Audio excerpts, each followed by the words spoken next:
Halo teman-teman, jangan sampai kamu jadi incaran debt collector. Lakukan ini segera agar aman. Assalamualaikum warahmatullahi wabarakatuh. Bagaimana kabar teman-teman? Semoga tetap sehat selalu, tetap dilancarkan rezekinya dan bisa terhindar dari dosa riba dan bisa mendapat rezeki yang banyak untuk bisa melunasi semua hutang-hutang pinjol teman-teman. Amin amin ya robbal alamin. Nah, di video kali ini saya akan khusus membahas tentang cara-cara agar teman-teman terbebas dari yang namanya penagihan debt collector. Cara ini bisa teman-teman langsung praktekkan dan bisa teman-teman dapatkan agar teman-teman terhindar dari penagihan debt collector. Langsung saja kita ke pembahasannya teman. Yang pertama, jika teman-teman sudah niat galbay atau gagal bayar, teman-teman sudah coba atau wajib coba untuk memutuskan komunikasi dengan yang namanya pinjaman online. Nah, memutuskan komunikasi ini gimana Bang?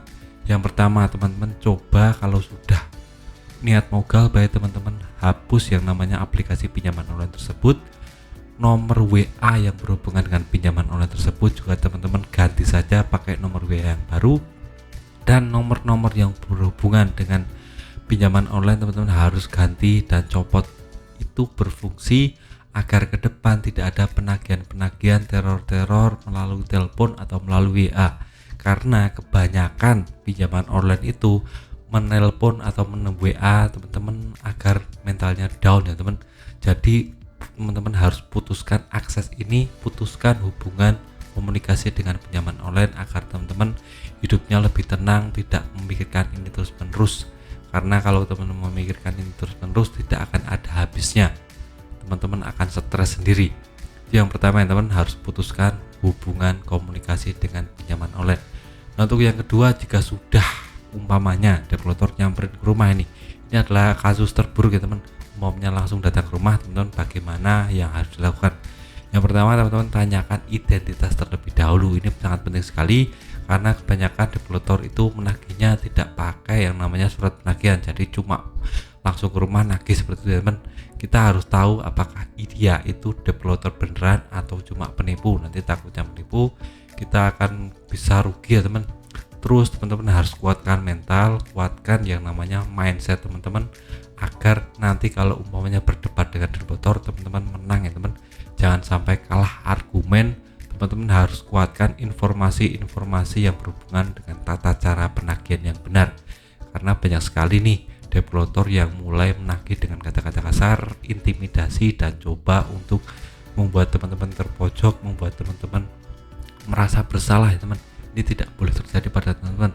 Teman-teman harus kuatkan mental, mindsetnya ditata. Jika galbay itu cuma masalah nggak bayar, jadi tidak akan merembet ke hukum atau yang lainnya. Jadi umpamanya teman-teman sudah galbay itu tidak ada pidana hukum yang akan menyangkut teman-teman, karena itu masuk ke ranah perdata bukan pidana ya teman.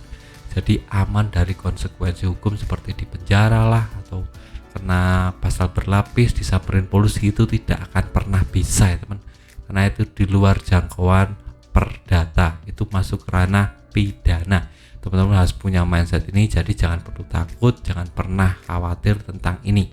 Jadi jangan pernah teman-teman mencoba untuk sesuatu hal yang bisa membayar hutang padahal teman-teman ekonominya sedang terpuruk ya teman. Kalau teman-teman melakukan berbagai macam cara atau menghalalkan berbagai macam cara untuk membayar tagihan, teman-teman bisa rugi sendiri karena ke depan pinjamannya akan lebih bertumpuk-tumpuk lagi dan teman-teman akan kewalahan dalam membayarnya. Itu harus teman-teman camkan, jadi tidak boleh menghalalkan segala cara untuk membayar tagihan. Itu yang terpenting. Nah, untuk yang ketiga, teman-teman harus punya mindset yang benar. Mindset yang benar itu gimana Bang? Mindset yang benar itu kita tidak bayar tagihan ini, tapi ke depan kalau kita sudah punya uang berlebih, ekonomi kita sudah bagus, kita bisa melunasi semua tagihan pinjaman online tersebut. Jadi galbay itu ada pada saat kita memang ekonominya terpuruk. Jadi jangan sampai terus-menerus galbay teman. Jadi kita memotivasi diri lebih semangat lagi dalam hidup, mencari penghasilan yang baru, mencari lubang-lubang pendapatan yang baru agar ke depan kita ekonominya lebih terangkat lagi dan bisa untuk menyejahterakan keluarga kita sendiri. Nah, kalau sudah sampai titik ini teman-teman ada uang berlebih, nah itu bisa untuk melunasi semua hutang-hutang pinjol teman-teman. Jadi mindsetnya seperti itu, jangan pernah galbay tapi kedepannya tidak punya bayangan untuk membayar, itu tidak diperbolehkan ya teman. Jadi teman-teman mindsetnya ditata yang benar dulu. Kita galbay sekarang nggak apa-apa, nggak bayar sekarang nggak apa-apa, itu masih dalam tanggungan OJK, kita masih aman ya teman. Jangan pernah takut untuk galbay. Galbay itu tidak seserem yang teman-teman bayangkan, tidak semasif yang teman-teman pikirkan. Itu masih dalam jangkauan asalkan pinjaman online itu masuk ke ranah yang legal ya teman. Kalau ilegal itu sudah masuk ke penipuan. Jadi jangan pernah melakukan sesuatu, melakukan pinjaman di pinjaman online ilegal, itu dilarang negara dan sudah di blacklist negara. Dan jika teman-teman ada informasi seputar pinjaman online ilegal, langsung lapor OJK. Nanti OJK akan ada satgas untuk menggerebek tempatnya dan membubarkan yang namanya pinjaman online ilegal tersebut, karena ini sudah diburu pemerintah, OJK maupun polisi. Jadi itu saja cara-cara saya agar tidak jadi incaran debt collector. Semoga teman-teman langsung praktekkan dan langsung buktikan apakah ini benar bisa membuat teman-teman lolos dari yang namanya tagihan debt collector. Nah, teman-teman harus langsung praktekkan ya. Nah, sekian video dari saya, semoga bermanfaat. Tetap semangat kehidupan yang lebih baik.